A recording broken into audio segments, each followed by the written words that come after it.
The trees आज हम लोग पोयम करने वाले ना, और ये कमा पोयम हो जाएगा हम लोग का 8वां पोयम, जिसका नाम क्या है?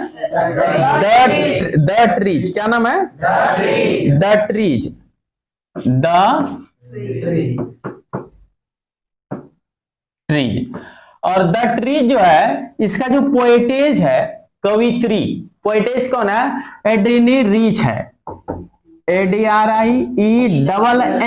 है, ठीक ना? एड्रीनी रीच, ये कौन है? पोएटेज है, कवित्री है।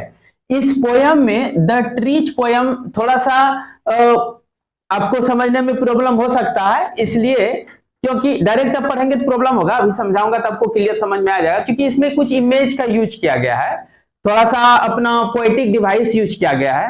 कभी पर्सोनिफाई कर दिया है सन को, तो कभी कुछ इमेज प्रयोग किया है, जैसे कि ट्री विमन के लिए प्रयोग कर दिया गया है। तो मैं अभी बताऊंगा, एक एक करके एक्सप्लेन करूंगा, और समझेंगे तो आपको एक मिस्टीरियस पोयम लगेगा, आपको लगेगा अरे वाह। डायरेक्ट देखेंगे तो आपको लगेगा कहीं क्या चीजें वर्णन हो रहा है, जिसका उसका मीनिंग जब समझ जाएंगे तो आपको लगेगा कि अद्भुत अनुभव होगा, ठीक ना? तो इसको हम लोग करते हैं एक एक करके। पहले मैं कुछ इमेज को दिखा दूं आपको, इमेज थोड़ा सा देख लेंगे तो बढ़िया रहेगा, जो कि यूज होने वाला है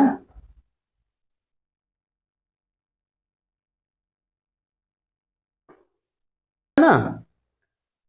सन देखिए, ये सन है, और ये फॉरेस्ट है। फॉरेस्ट में देखिए आप, इसका जो सनलाइट अंदर प्रवेश कर रहा है, प्रकाश अंदर जो प्रवेश कर रहा है, इसको कहता है फीट को ब्यूरे करना, ठीक ना? ब्यूरा करना यानी कि पैरों को अंदर गाड़ना, ठीक ना? इसके लिए पर्सोनिफाई किया गया है कि सन जो है अपना फीट को ब्यूरा नहीं कर पा रहा है, कहां? उस फॉरेस्ट में। पोयम में आएगा तो सन जो ये प्रकाश को यानी कि रेज को अंदर जाने दे रही है, ये रेज अपना किरण जो अंदर जा रही है, इसको कहते हैं अपना पैर को ब्यूराय करना, फीट को ब्यूराय करना है। देखिए ये सब इसको फीट का संज्ञा दिया है, पूरा क्लियर समझ में आएगा अभी पोयम में जाएंगे तब। अभी मैं केवल आपको पिक्चर को दिखाना चाह रहा हूं।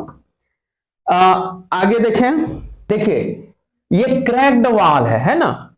क्या है ये? क्रैक हुआ, फट गया, और इसके द्वारा जो ये जो ट्री है, ये डिसएंगेज अपने आप को कर रहा है। डिसएंगेज का अर्थ है सेपरेट करना, कि एक से अलग होकर के दूसरे जगह चले जाना।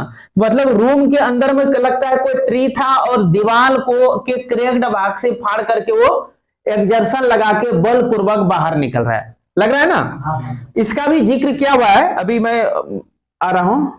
ये है न्यूली डिस्चार्ज पेशेंट, ठीक ना? हॉस्पिटल से जब पेशेंट डिस्चार्ज होकर के बाहर निकलते हैं, तो उस पेशेंट का हालत कैसा होता है आप देख लीजिए। इसको चलने में थोड़ा दिक्कत होना, स्कफलिंग करना, मतलब पैरों को घसीट घसीट कर चलना, इसके लिए एक वर्ड प्रयोग किया गया, और इससे कंपैरिजन किया जाता है पोयम में। ये है ओक ट्री। क्या है ये? ओक ट्री है। इस ट्री का भी जिक्र क्या हुआ है? इस ओक ट्री का थोड़ा पत्ता में दिखा दो नजदीक से। देखिए ये है ओक ट्री का, ये सब कितना बड़ा बड़ा लीफ है ना? इस लीफ पर अगर पानी जमा हो जाए, इसमें नाइट के समय मून का बिंब बनेगा, इमेज बनने लगेगा, बनेगा ना? ये किस चीज का ट्री है? Oak tree. इसका भी जिक्र क्या हुआ है पोयम में? मैं अभी आ रहा हूं तुरंत। देखिए ये मनी प्लांट है, ठीक ना? ये मनी प्लांट है, और इसका देखिए ये कोमल सा टहनी है ना? कोमल सा टहनी, इसको लॉन्ग क्रैम्ड बॉब बोलते हैं। क्या बोलते हैं? Long crammed bobs. इसका जिक्र क्या हुआ है? इस एक वर्ड मिलेगा, लॉन्ग क्रैम्ड बॉब्स। मतलब कोमल कोमल टहनी जो होता है, जो मुड़ी हुई हो, उसको लॉन्ग क्रैम्ड बॉब बोलते हैं। पोयम में अभी जिक्र होगा, इसको पढ़ेंगे। इस मनी प्लांट का भी एक जिक्र आता है। द ट्रीज, द ट्रीज का पोएटेज कौन हुआ? एड्रीनी रीच। आप स्पेलिंग एड्रीनी रीच का कैसे याद करेंगे? याद ध्यान दीजिए तुरंत। ADRI, एड्री इसे रखेंगे इन्नी, ENNE, इन्नी, एड्री इन्नी आप पढ़िए। इसको एड्रीनी क्यों पढ़ेंगे?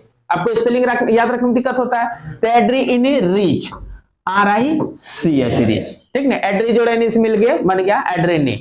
तो ये फॉरेन नेम है, ये तो यूएसए का पोएटेस थी ना, यूएसए की पोएटेस थी, तो इसके विषय में हम लोग क्या स्पेलिंग जो है वो जानना है। एड्रीनी रीच, अब देखिए इंट्रो पैरा में क्या कहा गया, पोयम आपको समझने में मजा आएगा, ठीक ना, लेकिन अपने से नहीं समझ पाते, भी एक्सप्लेन करूंगा तब आपको फीलिंग्स होगा, अरे ऐसा पोयम है, किस प्रकार ये इमेज यूज किया गया इसमें। Can there be a forest, कहता है क्या एक फॉरेस्ट हो सकता है विदाउट ट्रीज, बिना ट्री का कोई फॉरेस्ट हो सकता है। अब सोचिए जंगल बिना पेड़ का कैसा जंगल होता है, पहला क्वेश्चन है, आप यस कहिएगा कि नो कहिएगा? नो। आपको तो नो कहना होगा। Where are the trees in this poem, कहता है इस पोयम में ट्रीज कहाँ है, अब तो पोयम पढ़ने के बाद पता चलेगा। अगला कहता है एंड वेयर डू दे गो, वे कहां जाते हैं, पोयम पढ़ने के बाद पता चलेगा। 3 प्रश्न कि बिना ट्री का कोई फॉरेस्ट होता है, तो ये तो आप डायरेक्ट भी बता सकते नहीं होता है। उसके बाद है where are the trees in this poem, इस पोयम में ट्रीज कहां है, पोयम पढ़ने से पता चलेगा। अगला क्वेश्चन है वेयर डू दे गो, कि वे सब यानी ट्रीज सब कहां जाते हैं, पढ़ते हैं। The trees inside are moving out into the forest, कहता है वे पेड़ जो अंदर की ओर रहते हैं are moving out, बाहर जा रहे हैं into the forest, जंगल में। कोई दिक्कत नहीं सर। अब ट्रीज कैसे बोलते हुए उसको पैर रहता है क्या, ट्रीज बोलते हुए चल जाएगा जंगल और जंगल में जाके भर देगा, और जंगल किस चीज का नाम है जहां ट्रीज ही नहीं है। कहते द फॉरेस्ट, वह जंगल that was empty all these days, वह जंगल जो इन दिनों क्या था, एम्प्टी था, खाली था। एम्प्टी मींस खाली, उस जंगल में जा रहा है ट्रीज और जाके क्या कर देगा, भर देगा। अब लगता है ट्रीज सब घर में है और सब घर से ट्रीज निकलेगा, दौड़ते दौड़ते जाएगा और जंगल में जाके भर जाएगा। ऐसा ही बता रहा है पोयम। अजीब सा नहीं लग रहा है? अजीब सा लग रहा है, लेकिन इसका रस समझिएगा तब लगेगा मजा। ओ ये है Where no bird could sit, कहता है जहां की बर्ड नहीं बैठ सकती है। जब फॉरेस्ट ही नहीं है तो वहां फॉरेस्ट में ट्रीज ही नहीं है तो बर्ड कहां बैठेगा। नो इंसेक्ट हाइड, इंसेक्ट ना कीड़े मकोड़े, इंसेक्ट हाइड नहीं हो सकते, छिप नहीं सकते हैं, कोई दिक्कत। No sun buries its feet, मतलब सूरज भी अपना पैर नहीं फैला सकते, नहीं दफना सकते। आप सूरज द्वारा पैर फैलाना क्या है मैं बताया था अभी, जस्ट दिखाया था कि वो टिंडल प्रभाव जो होता है ना, तो सन का जो रेज सब अंदर प्रवेश करती है जंगल में, तो पूरा लगता है कुछ ऊपर से कुछ जो है फैल रहा है नीचे, ब्यूरा है, ब्यूरा में से गड़ाना दफनाना ना।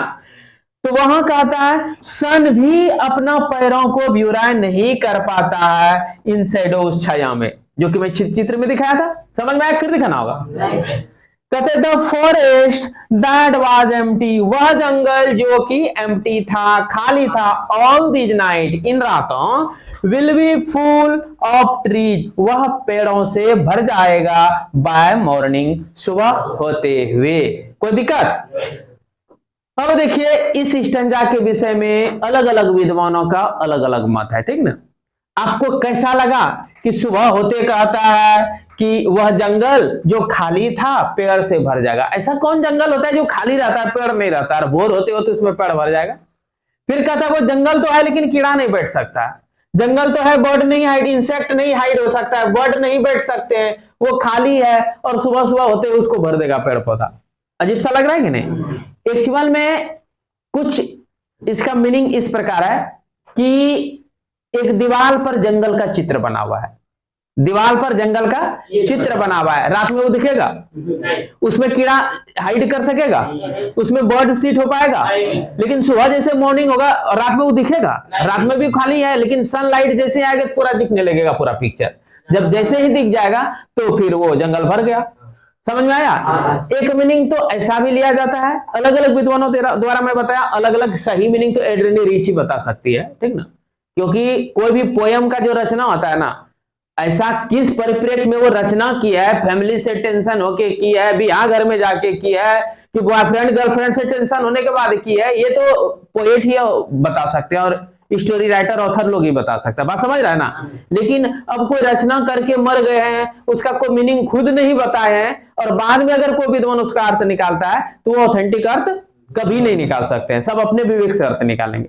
बात बुझे? इसके विषय में कुछ विद्वान का मत इस टाइप का आता है कि trees inside are moving out into the forest, मतलब वह पेड़ जो कि घर में अब बाहर जंगल की ओर जा रहे हैं। अब यहाँ ट्रीज लिया जाता है वीमेन के लिए, औरतों के लिए, किसके लिए रहता है? औरत जो सदियों से घर में पड़ा हुआ था, वो ऑफिस दफ्तर मार्केट नहीं जाती थी, वह अब बाहर जा रही, फॉरेस्ट, फॉरेस्ट कला बाहरी संसार को, कि अब वो घर से निकल करके फॉरेस्ट जा रही है। कोई दिक्कत?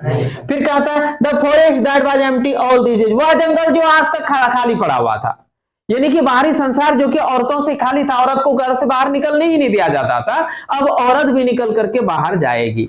कोई दिक्कत? तो ये भी अच्छा लग रहा है, ना लग रहा है? Where no bird could sit, कहता कि वह जंगल जहां बर्ड नहीं बैठ सकती थी, मतलब कि यहाँ सुंदरता के लिए प्रयोग किया गया, बर्ड भी वहां नहीं बैठ सकती थी, इंसेक्ट भी नहीं हाइड हो सकते थे, सन अपना पैर को शैडो में नहीं ब्यूरे कर सकता था, वैसा जंगल वो था जो forest, the forest that was empty all these days, वह जंगल जो पूरा पेड़ों से खाली था, यानी कि औरतों से खाली था, वह बाहरी संसार वो अब फुल हो जाएगा मॉर्निंग होते हुए। तो ये मानसिक मीनिंग है। पिक्चर वाला मीनिंग सबसे सुंदर रहता है, बात बुझा ना? पिक्चर वाला मीनिंग में आपका सब कुछ आ जाएगा कि बाहर में एक पिक्चर बना हुआ है वॉल पर, ठीक ना, वो जंगल है और जंगल में है, इसलिए वहां ना तो बर्ड हाइड कर सकते, इंसेक्ट हाइड कर सकते हैं, ना बर्ड सीट कर सकते हैं, ना वहां सन अपना जो है फीट को क्या कर सकते हैं, ब्यूरा कर सकते हैं। समझ में आया? कोई दिक्कत इसमें? आगे बढ़ते हैं। All night the root works, अब मैं दिखाया था सारी रात जड़ें काम करती है। जड़ किस प्रकार काम करती है तो पिक्चर में दिखाया था दीवार पर। To disengage themselves from the cracks, दीवारों से फाड़कर अपने आप को डिसंगेज करने के लिए, सेपरेट करने के लिए, बाहर निकलने के लिए। इन द बरांडा फ्लोर, बरांडा के फ्लोर पर। जब हम लोग पढ़ते पढ़ते लाइन चली गई थी जिसके कारण पढ़ा नहीं पाए थे, ठीक ना? शायद हमको जहां तक याद है यहां तक आए थे, कल का और आज का एक साथ जोड़ देंगे, वीडियो साथ में मिला के कर देंगे, टेंशन नहीं लेना है, केवल समझने से मतलब रखना है। अब हम लोग शायद यहां तक आए थे कि all night the root work, ये पढ़ा दिए थे कि जड़ें काम करती है सारी रात, और मैं फोटो में दिखाया था किस प्रकार जड़ दीवार को फाड़ फाड़ करके आर पार पेड़ हो जाती है ना। फिर है टू डिसंगेज, अलग करने के लिए, देमसेल्व्स अपने आप को, कौन? जड़, जड़ अपने आप को अलग करने के लिए, क्या? फ्रॉम द क्रैक्स, दीवार के फटोर से। दीवार में मैं दिखाया था किस प्रकार फटोर आता है, ऐसे ऐसे ना, इससे जड़ जो है छेद करके पार हो जाता है और पौधा निकल करके बाहर आ जाती है, इधर से रहेगा तो उधर हो जाएगा। इन द बरांडा फ्लोर, बरांडा के फ्लोर पर। कोई दिक्कत? The leaves stand towards the glass, और पत्तियां जो है बल लगाती है शीशे की ओर, मतलब खिड़की उड़की के पास जब कोई पौधा है, मनी प्लांट का पौधा लटकते लटकते फ्लोर से चला गया है खिड़की पर, तो उस पत्तियों को देखकर कहा जा रहा है कि पत्तियां बल लगा रही है किधर? शीशे की ओर। कोई दिक्कत? द लीव्स स्ट्रैंड, पत्तियां बल लगा रही है टुवर्ड्स द ग्लास, शीशे की ओर, यहां खिड़की का शीशा है। एक्चुअल में क्या है कि ये जो पोएट है ना, फुल्ली इमेजरी पोएट है, इमेज पर आधारित लिया गया है कि ये एक डॉक्टर के यहाँ गए हैं, डॉक्टर का पुराना क्लिनिक है, उसका वॉल है, वॉल में पेंटिंग किया हुआ जंगल है, उसके घर में एक मनी प्लांट है, मनी प्लांट लगा हुआ है, बात समझ रहे ना? और इस पर बेस्ड एक पोयम का रचना किया है। Small twigs steep with exertion, exertion कहते पूरा मतलब कि श्रम को, पूरा ताकत लगाकर, बल लगाकर, छोटा छोटा जो ट्विक्स है, छोटी छोटी टहनियां है, ट्विक्स मींस टहनियां, नया नया कोई भी कद्दू का लात, कदीमा का लात में आप देखते हैं नया नया कोमल कोमल टुस्सा जिसको हम लोग बोलते हैं, टुस्सा ज्यादा निकलने के बाद उसी को इंग्लिश में ट्विक्स बोलते हैं। क्या बोलते हैं? ट्विक्स। छोटी छोटी ट्विक्स जो है मतलब नए नए कोपले जो है स्टीप, वो क्या हो गया है? सख्त हो गया है, स्थिर हो गया। शीशा के पास अगर जाएंगे और वहां नया कोपला निकलेगा, शीशा में छेद नहीं कर पाएगा, तो वही कह दिया कि स्टीप हो गया है। अब विथ एक्सर्शन, बल लगा लगा कर, श्रम कर करके, थक थक करके वो अब स्थिर हो गया है। कोई दिक्कत?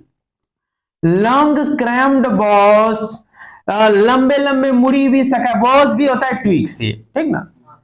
बॉस क्या होता है? BOUGH, बॉस बीस ट्विक्स। लंबे लंबे मुड़े हुए जो बॉज है, मतलब नए नए कोपले जो है, सपलिंग, वो घिसट घिसट कर चल रहा है अंडर द रूफ, छत के नीचे।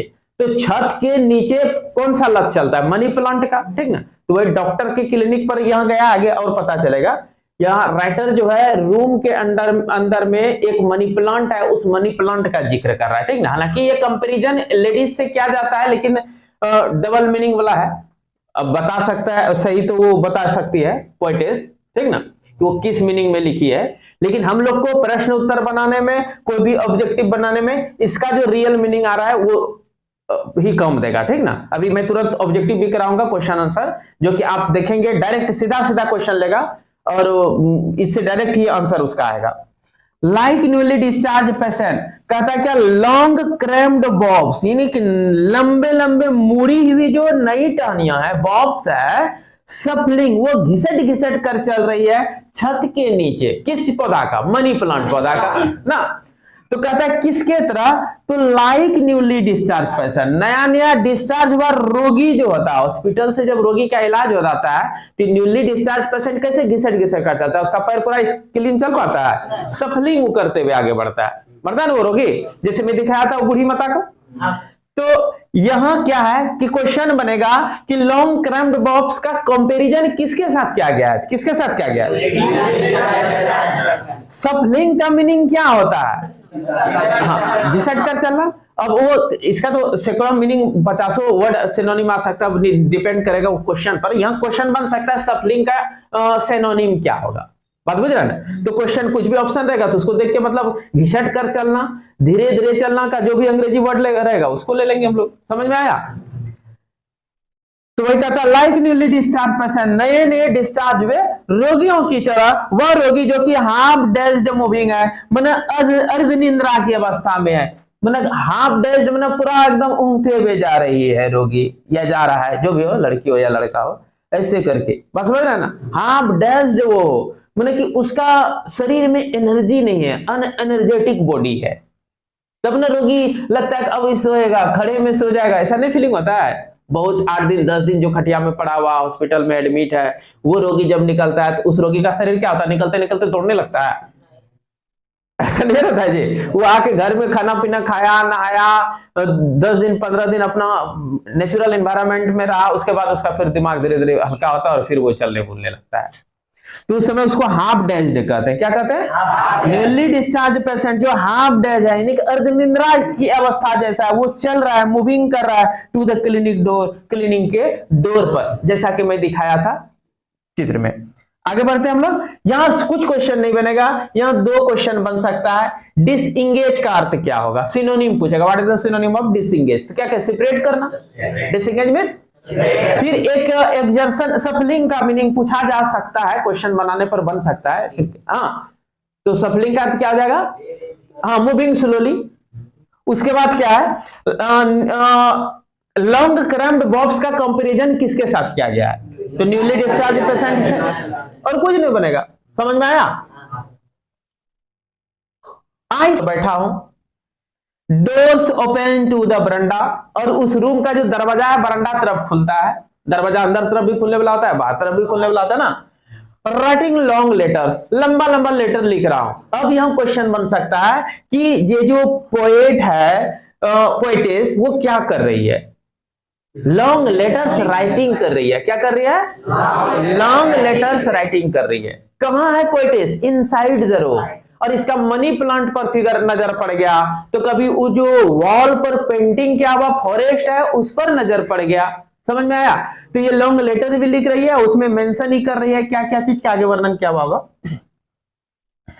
इन विच आई स्कार्सली मेंशन, जिसमें मैं वर्णन नहीं कर पा रही हूं। स्कार्सली मींस नहीं कर पाना, कोई भी चीज को मतलब नहीं के बराबर अगर होता है, मुश्किल, अति मुश्किल, इतना मुश्किल कि उसको नहीं ही कह देंगे, तो स्कार्सली नेगेटिव वर्ड के रूप में लिया जाता है। हार्डली, स्कार्सली ये सब रहे तो नेगेटिव वाक्य माना जाता है, ठीक ना। इन विच आई स्कार्सली मेंशन, जिसमें मैं वर्णन नहीं कर पा रही हूं, the departure of the forest from the house, घर से फॉरेस्ट तक, फॉरेस्ट फ्रॉम द हाउस, हाँ, यानी कि हाउस से, कहां से? हाउस से फॉरेस्ट तक का प्रस्थान, किसका? वो ट्री का। ट्री बताया गया था ना कि ये हाउस से लगता है, ये ट्री निकल करके कहां चल जाएगा? जंगल में, वह जंगल जो खाली पड़ा हुआ है। लेकिन इसका मैं मेंशन नहीं कर पा रहा हूं लॉन्ग लेटर में कि ये कैसे यहां से निकल करके वहां तक जाएगा, कब तक जाएगा। और कोई इसका मीनिंग कुछ विद्वान ऐसे भी लेते कि लेडीज है जो लंबे समय से घर में पड़ी हुई थी, अब वो मार्केट में जा रही है, बाहर जा रही है कमाने के लिए, इससे देश की इकोनॉमी को बहुत हेल्प हो रहा है। तो वो खुद मेंटेलिटी उसका भी बदलता जा रहा है ना, देश डेवलप इससे होगा। तो जो भी मीनिंग लेंगे वो तो बता सकती है कवित्री वो किस सेंस में लिखी है, और रियल में केवल देखिए मैं जो मीनिंग बता रहा हूं मेरे ख्याल से क्या क्या कि एक पोएटेस अंदर बैठी हुई है, वॉल पर जंगल का पेंटिंग क्या हुआ, मनी प्लांट का एक पौधा है, शीशा का एक खिड़की है, और उसके बाद वो वर्णन कर रही है और कुछ नहीं है, ठीक है। तब व्यक्तिगत सबका अपना अपनी मीनिंग है। अब वो कहीं मीनिंग लिखी हो तो ऐसा मैं क्लिप नहीं पढ़ा हूं उसका, ठीक ना, कोई दिक्कत। और इसमें कुछ मीनिंग नहीं है, क्या समझ रहे हैं? कहां तक हम लोग पहुंच गए? यहां तक ना। आगे कहता है I sit inside doors open to the verandah writing long letters in which I scarcely mention the departure of the forest from the house. यहां तक हो गया। कहता है द नाइट इज फ्रेश। अब उस समय जब वो लॉन्ग लेटर लिख रही है तो उस समय कहेगा एनवायरमेंटल सिचुएशन कैसा है, नाइट फ्रेश है। और क्वेश्चन क्या बन सकता है, लॉन्ग क्वेश्चन भी बनेगा, ये सब बनेगा कि पोएटेस क्या कर रही है, लॉन्ग लेटर राइटिंग कर रही है, और उस समय का एनवायरमेंटल सिचुएशन कैसा है, नाइट इज फ्रेश, पूरा रात कैसी है, फ्रेश है पूरा। होल मून साइंस, पूरा चंद्रमा चमकता है, चंद्रमा चमकती है ना। इन स्काई स्टिल ओपन, खुले आसमान में, इन स्काई स्टिल ओपन, उस खुले आसमान में। खुला आसमान करने का मतलब क्लीन है ना, इसलिए स्पष्ट आसमान दिखाई पड़ रहा है, बात बुझ रहे, स्टार्स सब दिख रहे हैं, मून सब दिख रहे हैं, तो आदमी कहेंगे वो कितना ओपन इसका है। बादल रहेगा तो ओपन नहीं है, क्लोज है, पर्दा लगा हुआ है, बात समझ में आया। इन स्काई ओपन, खुली आसमान में क्या हो रहा है, चंद्रमा चमकती है और रात फ्रेश है। The smell of leaves and lichen. यहां देखिए, यहां भी क्वेश्चन बन सकता है, बात ना, क्या चीज का स्मेल, लीव्स एंड लाइकेन, पत्तियों का और लाइकेन का, इन दोनों का क्या, सुगंध। द स्मेल, गंध, ऑफ लीव्स एंड लाइकेन, पत्तियों और लाइकेन। लाइकेन तो आप जान रहे हैं, कवक और शैवाल मिल करके अगर एक जगह उगता है तो उसको क्या बोलते हैं, लाइकेन। तो लीव्स और लाइकेन का ये बायोलॉजिकल टर्म है, ठीक ना। लीव्स और लाइकेन का जो गंध है स्टिल रीचेज, अब भी पहुंचता है, like a voice into the rooms, जिस तरह की रूम में कोई आवाज हो, रूम में कोई आवाज हो तो हमारे तक पहुंच जाएगा, आवाज पहुंचेगा ना। उसी प्रकार का रहा है कि लीव्स और लाइकेन का जो स्मेल है वो भी हमारे तक अब भी पहुंच रहा है। The smell of leaves and lichen still reaches, अब भी पहुंचता है, किसकी तरफ, कंपैरिजन क्या है, like voice into the room, जैसे कि हम लोग बैठे हैं रूम में कुछ आवाज होगा तो आप सुनेंगे कि नहीं, तो उसी प्रकार का रूम में बैठे हुए हैं लेकिन बाहर से जो है सुगंध किसका, दो चीज का, लीव्स का और लाइकेन का सुगंध भी आ रहा है। अगर क्वेश्चन कर जाए कि लीव्स और लाइकेन का स्मेल का कंपैरिजन किससे क्या है, तो वॉइस इनटू द रूम से। इससे कंपैरिजन क्या है कि उसका सुगंध उसी तरह पहुंच जा रहा है जिस प्रकार की रूम का आवाज पहुंच जाता है, कोई दिक्कत नहीं। या कहेगा क्या चीज का स्मेल पोएटेज को पहुंच रहा है, तो लीव्स एंड लाइकेन, कोई दिक्कत। बाकी क्वेश्चन पर जाऊंगा आपको सब क्लियर हो जाएगा। माई head is full of whisper, यहां भी साफ क्वेश्चन दिखता है कि राइटर जो है, पोएटेस का माइंड साउंड से भरा हुआ है, विस्पर से, लो साउंड से। विस्पर मींस लो साउंड, इसका सिनोनिम पूछा जा सकता है, विस्पर का लो सिनोनिम क्या होता है, लो साउंड होता है, और भी कुछ भी मीनिंग लिया जा सकता है, सिनोनिम तो 215 वर्ड होता है कब का, समझ रहे हैं ना। तो ऑप्शन पर निर्भर करेगा। माई head is full of whisper, मेरा हेड किससे भरा हुआ है, विस्पर से, फुसफुसाहट से, लो साउंड से। और साउंड कहां था, रूम में। स्मेल क्या चीज का इसको आ रहा है, लिव्स और लाइकेन का, समझ रहे हैं। My head is full of whisper, whisper means फुसफुसाहट, लो साउंड से बोलना। Which tomorrow will be silent, जो कल तक क्या हो जाएगा, शांत हो जाएगा, विस्पर मेरा खत्म हो जाएगा। लिसन, सुनो, द ग्लास इज ब्रेकिंग, शीशे तो टूट रहे हैं, शीशे क्या हो रहा है, टूट रहे हैं। The trees are stumbling forward, और पौधे जो है वो धीरे धीरे बाहर निकल रहे हैं। स्टम्बलिंग मींस लड़खड़ाते हुए बाहर निकलना, घसीटते हुए बाहर निकलना, स्टम्बल उसको कहते हैं, कोई दिक्कत। द ट्रीज, बूढ़ा सब सांड कैसा होता है, बहुत बूढ़ा जब सांड सब हो जाता है, सांड काड़ा सब बहुत बुरा होने के बाद कैसे उछलने लगता है, देखते हो शरीर उसका डगमग करता है, लगता है कब गिर जाएगा कब गिर जाएगा, तो उसमें उसको कहेंगे स्टम्बलिंग फॉरवर्ड है, बदले। तो लड़खड़ा लड़खड़ा कर कौन चल रहा है trees. Trees are stumbling forward, trees जो लड़खड़ाते हुए आगे की ओर चल रहा है इनटू द नाइट, रात में। विंड्स रश, और हवा दौड़ कर आती है टू मीट देम, उन लोगों से मिलने, किससे? ट्रीज से। अब कहेगा जब ट्रीज स्टम्बलिंग फॉरवर्ड कर रहा था उससे मिलने के लिए कौन आती है? ऑब्जेक्टिव के रूप में बन सकता है ना। द मून इज ब्रोकन, और चंद्रमा टूट रहे हैं, लाइक मिरर, जिस प्रकार आईना टूट जाता है। अब कहेगा ब्रोकन मिरर, ब्रोकन मून का कंपैरिजन किससे किया गया? मिरर से, ब्रोकन मिरर से। और क्या क्वेश्चन बन सकता है? इट्स पीसेस फ्लैश, और जो ये मून का टुकड़ा है वो सब क्या होता है? फ्लैश हो रहा है, चमक रहा है। Now in the crown of the tallest oak, लंबे जो ओक का पेड़ है, ओक का पेड़ में दिखाया था शुरू में ही, लंबे लंबे जो ओक का पेड़ है उसके क्रॉन पर, शीर्ष भाग पर, मुकुट पर। क्रॉन किसको कहते हैं? शीर्ष भाग को। कोई भी पेड़ जैसे ये ऐसे ऐसे पेड़ है ना, तो इस भाग को कहते हैं क्रॉन। इसको क्या कहते हैं? क्रॉन। तो कहता है flash, pieces flash, it's pieces, यानी किसका? मून का पीसेस चमकता है। कहां? ना, अब इन द क्रॉन, क्रॉन भाग पर चमकता है। किसके तरह? कुछ तरह नहीं, of the tallest oak, tallest oak पौधा के ऊपर। ओक एक पौधा है, कोई दिक्कत नहीं। अब एड्रीनी रीच का ये पोएम खत्म हो गया। अब हम लोग ऑब्जेक्टिव पर चलते हैं। देखिएगा कितना इजी वे बना है, देखिए कितना क्या है। Smell of leaves and like an still reaches like a voice into the room, my head is full of whisper, which tomorrow will be silent. तो नेम ऑफ द पोएम ये तो हो जाएगा, क्या हो जाएगा? That Rich who has written, ये भी हो जाएगा एड्रीनी रीच। अब देखिए the poet's head is full of, poet का हेड क्या चीज से भरा था? देखिए सब उत्तर डायरेक्ट बता दी, full of whisper. The poet sitting inside, अंदर में पोएट, पोएटेज होगा, पोएटेज अंदर में बैठी हुई है। The room is smelling, room में सुगंध, गंध आ रहा है, स्मेल आ रहा है। क्या चीज का आ रहा था? मून लाइट नाइट का, कूल नाइट का, ग्रास और लाइकेन का, लाइकेन एंड लीव्स का। 4 नंबर हो गया। देखिए क्वेश्चन समझ में आया? कहता है poet sitting inside the room is smelling, room में गंध हो रहा है, क्या चीज का? लाइकेन एंड लीव्स का। फिर चलते हैं अगला क्वेश्चन। दूसरा क्वेश्चन है what does the poet experience, poet नहीं पोएटेस, पोएटेस, ठीक ना। पोएटेस क्या चीज अनुभव करती है? कवित्री क्या चीज अनुभव करती है? Smell. The poetess is smelling leaves and lichen, ना जाएगा। यह पोएटेज इज एक्सपीरियंसिंग स्मेल, सुगंध का अनुभव वो कर रही है। और कुछ कर रही थी क्या? How does the he think for her head, he नहीं she. How does she think, वह किस प्रकार सोचती है, फॉर हेड, अपने हेड के बारे में।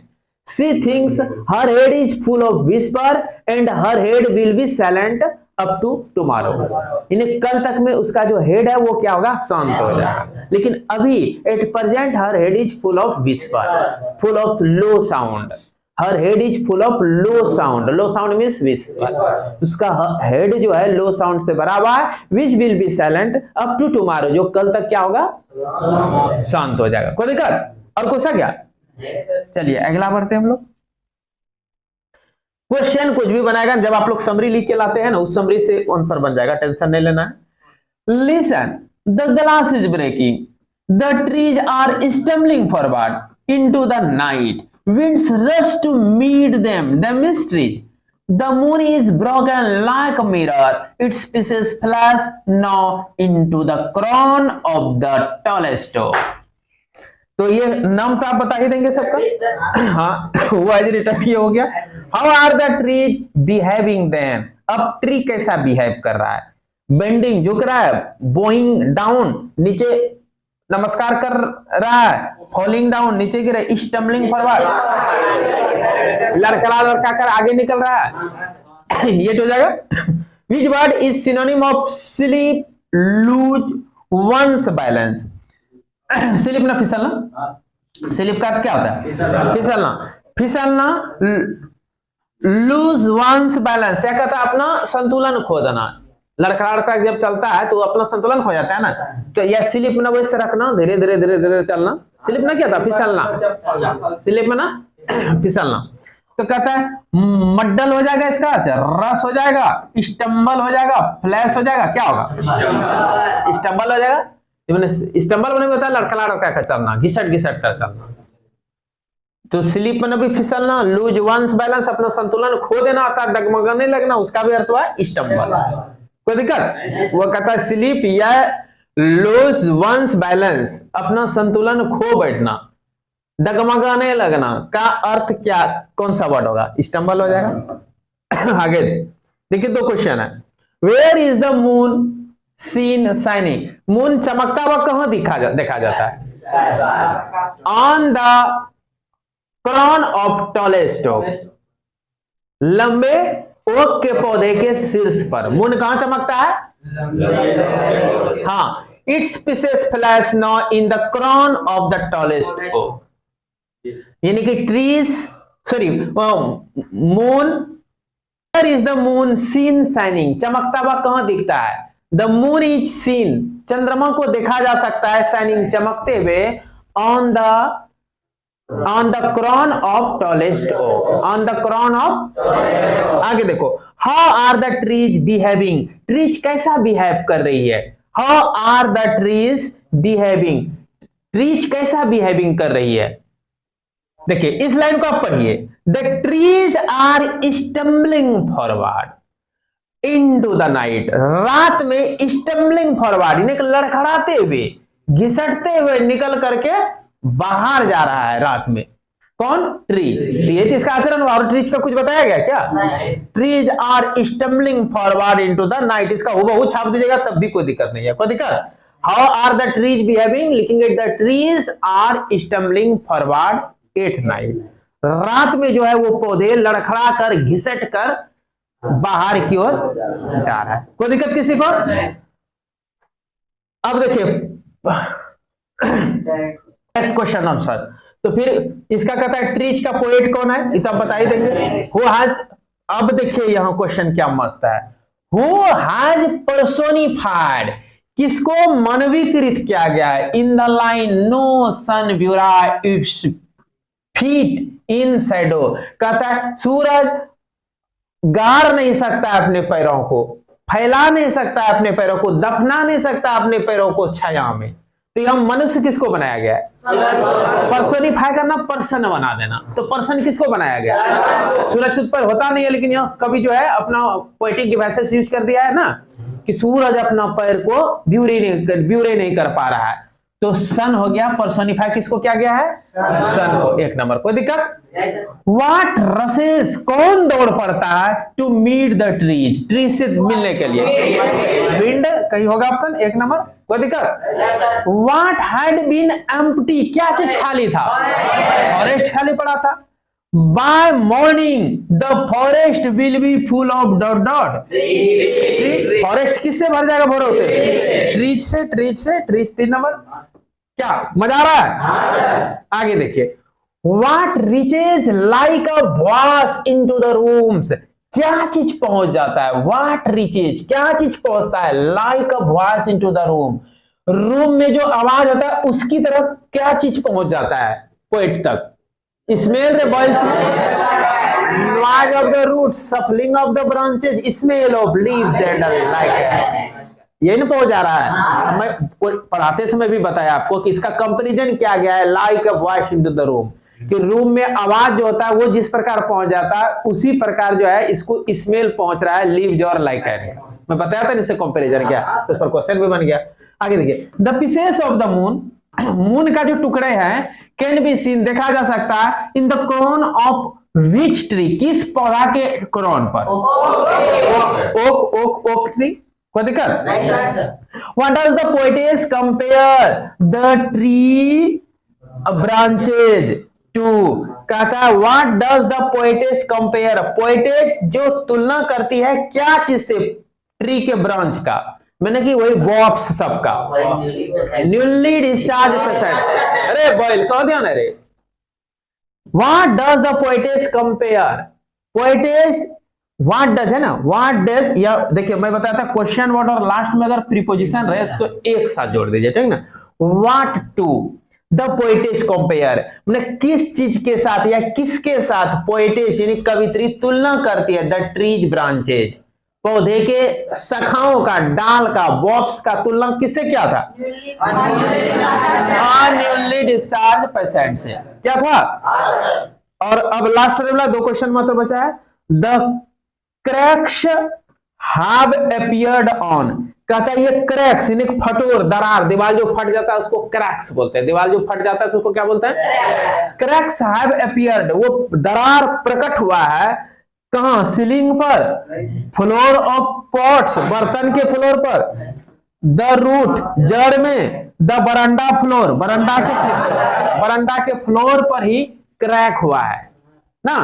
और हाँ आगे कहता है what is the poetess doing in the poem, poem में कवित्री क्या कर रही है, what is the poetess doing, poetess क्या कर रही है, कोई दिक्कत, what is the poetess doing in the room, the tree, the tree कविता के रूम में पोएटेस क्या कर रही है, राइटिंग लॉन्ग लेटर्स, क्या कर रहे हैं वो, राइटिंग लॉन्ग लेटर्स। इस प्रकार खत्म हो गया। अब देखिए आप लोग क्या करना है, आप लोगों को समरी लिखना चाहिए, हर एक पोयम क्या क्या करना चाहिए, समरी लिखना चाहिए, अपने मन से समरी लिखना है कि इसमें क्या हुआ। सबसे पहले लिखिए the poem's name is the trees, inverted single inverted comma दे दे, the poetess of this poem is Adrienne Rich ना। बात फिर अब आपको जो लगा हमेशा आप कह सकते हैं there is a painting on the wall in which some there are some trees which can not be seen in night, dark, रात में उसको देख सकते हैं, but when sunlight arises, sun arises in the morning, सुबह सुबह जैसे सूर्य प्रकाश होता है तो due to the light of sun we can seen that forest ना, तो हम देख सकते हैं आराम से। उसके बाद फिर दूसरा स्टैंजा के बारे में फिर आप पढ़ लेंगे और थोड़ा बात को सोच करके उसको ट्रांसलेट करके लिखना है। जो इंग्लिश नहीं जानते हैं उन बच्चों के लिए यही तरीका है कि आप पहले अर्थ को बढ़िया से समझिए और वर्ड को बढ़िया से रट लीजिए। जो इंग्लिश कभी नहीं पढ़े, बुक पढ़े ही नहीं, हमको direct 9th class 10th class में बुक पढ़ना है, तब उसका ऑप्शन एक ही है कि कोई भी आप कहानी या कविता जब पढ़ते हैं तो बढ़िया से उसका पहले आप वर्ड को जाने, उसका मीनिंग को जाने, उसके बाद जान करके छोटा छोटा ट्रांसलेट कर करके लिखिए। प्रारंभिक स्टेज में इसी विधि से आप सीखेंगे, ठीक ना। बाकी दूसरा कोई मेथड भी नहीं है कि आप आराम से जो गलती भी लिखते हैं कोई दिक्कत नहीं, ये नहीं सोचेगा कि मेरा सेंटेंस गलती हो रहा है, ग्रामर सही नहीं हो रहा है, उससे कोई मतलब ही नहीं है। और वर्ड तो स्पेलिंग सही अगर रट लेते हैं तो वर्ड भी धर देते हैं, अभी जार लगा तो कोई दिक्कत नहीं है, बात समझे। उसका समरी लिखने की कोशिश कीजिए, समरी लिखते लिखते एक समय ऐसा आएगा शुद्ध लिखाने लगेगा, बात बुझे। लेकिन आपका ये ध्येय है कि जो भी पोयम मैं पढ़ा देता हूं उसको आपको बोल बोल करके 2 बार 3 बार रीडिंग देना है। 2 बार 3 बार रीडिंग देने के बाद आपका दिमाग खुलेगा, आपका स्पोकन कैपेसिटी बढ़ेगा, बात समझे ना।